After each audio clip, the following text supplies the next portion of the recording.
धरती की कहानी में आपका स्वागत है। ये कहानी हमें हमारे ग्रह की उत्पत्ति और विकास के अद्भुत सफर पर ले जाती है। कभी सोचा है कि हमारा यह ग्रह कैसे बना? यह एक लंबी और जटिल प्रक्रिया थी जो अरबों साल पहले शुरू हुई थी। धरती की कहानी बहुत लंबी और दिलचस्प है।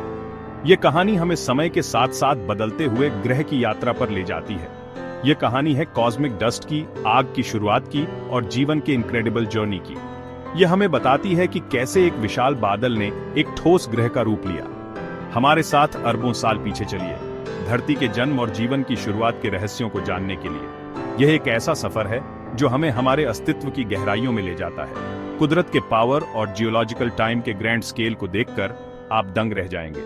यह हमें दिखाता है कि कैसे प्राकृतिक शक्तियों ने हमारे ग्रह को आकार दिया। हम देखेंगे कि कैसे डस्ट और गैस का एक विशाल बादल हमारे घर धरती में बदल गया।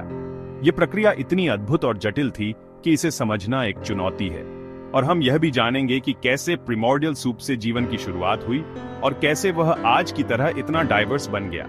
यह कहानी हमें जीवन के विकास की अद्भुत यात्रा पर ले जाती है, जो हमें हमारे अस्तित्व की गहराइयों में झांकने का मौका देती है। बहुत बहुत पहले के समय की कल्पना कीजिए, जब धरती भी नहीं थी। अंतरिक्ष में डस्ट और गैस का एक विशाल बादल तैर रहा था। इस बादल को नेबुला कहते हैं और यह हमारे सूरज के जन्म से बचे हुए पदार्थों से बना था। लाखों सालों में ग्रेविटी ने धीरे धीरे डस्ट और गैस को एक साथ खींचा। जैसे जैसे बादल सिकुड़ता गया, यह तेजी से घूमने लगा। घूमते हुए बादल एक छपट्टी डिस्क का रूप ले लिया।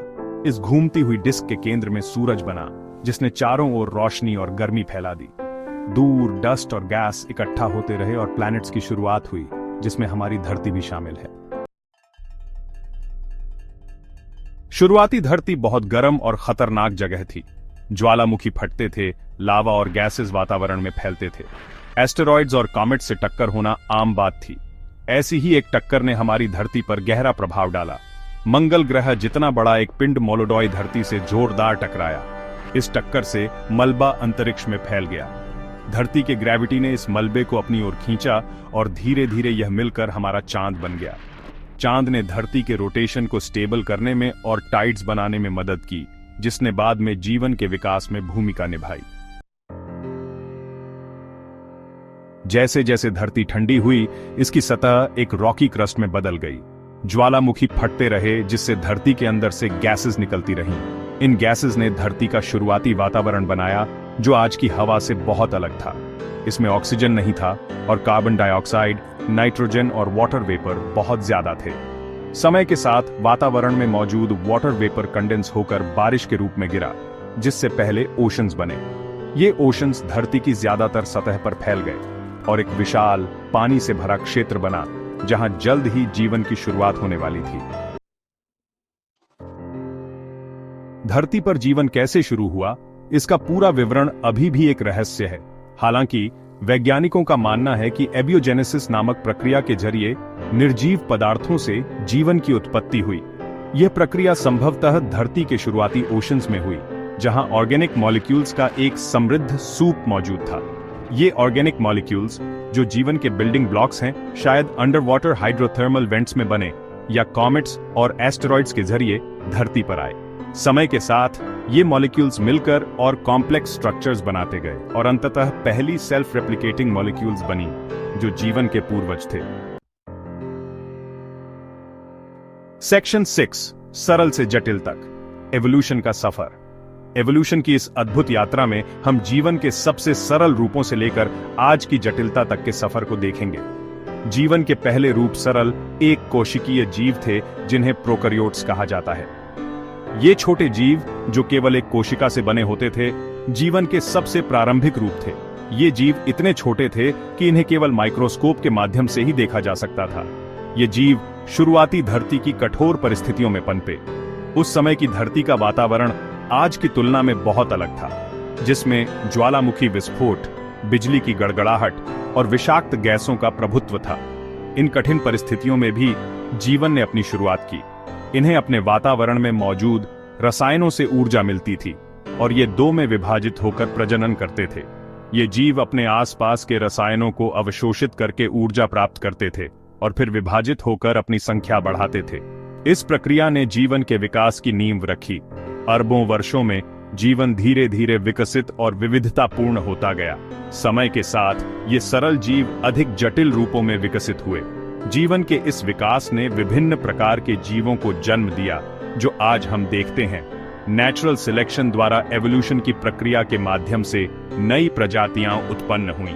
प्राकृतिक चयन की इस प्रक्रिया में केवल वे जीव जो अपने वातावरण के अनुकूल हो सकते थे जीवित रहते थे और अपनी संतानों को जन्म देते थे। जिन जीवों में ऐसे गुण थे जो उन्हें अपने वातावरण में जीवित रहने और प्रजनन करने में मदद करते थे, उनके उन गुणों को अपनी संतानों को हस्तांतरित करने की संभावना अधिक थी। इस प्रकार समय के साथ ये अनुकूल गुण अधिक सामान्य हो गए और नई प्रजातियों का उदय हुआ। अनगिनत पीढ़ियों से ये छोटे छोटे बदलाव जमा होते गए, जिससे आज हम जीवन की अविश्वसनीय विविधता देखते हैं। इस प्रक्रिया ने पृथ्वी पर जीवन के विभिन्न रूपों को जन्म दिया, जो आज हम अपने चारों ओर देखते हैं। जीवन की इस विविधता ने पृथ्वी को एक अद्वितीय और जीवंत ग्रह बना दिया है। सेक्शन 7, क्या जीवन कहीं दूर से आया होगा? हालांकि ज्यादातर लोग मानते हैं कि जीवन की उत्पत्ति धरती पर हुई, कुछ वैज्ञानिक एक और थ्योरी बताते हैं, पैनस्पर्मिया। इस थ्योरी के अनुसार जीवन या कम से कम जीवन के बिल्डिंग ब्लॉक्स ब्रह्मांड में कहीं और से धरती पर आए होंगे। पैनस्पर्मिया को मानने वाले लोग कहते हैं कि ऑर्गेनिक मॉलिक्यूल्स कमेट्स या एस्ट्रॉइड्स पर सवार होकर धरती पर आए होंगे, जो शुरुआती धरती से टकराते थे। हालांकि यह थ्योरी अभी भी स्पेक्युलेटिव है। यह इस दिलचस्प संभावना पर प्रकाश डालती है कि जीवन शायद सिर्फ हमारे ग्रह पर ही नहीं है। सेक्शन 8, धरती का अद्भुत सफर। अपने आग वाले जन्म से लेकर जीवन की शुरुआत तक धरती ने एक लंबा सफर तय किया है। जब पहली बार सिंगल सेल्ड ऑर्गेनिजम्स ने प्राइमोर्डियल सूप में जन्म लिया, तब से लेकर कॉम्प्लेक्स ऑर्गेनिजम्स के एवोल्यूशन तक धरती ने अरबों वर्षों में एक अद्भुत सफर तय किया है।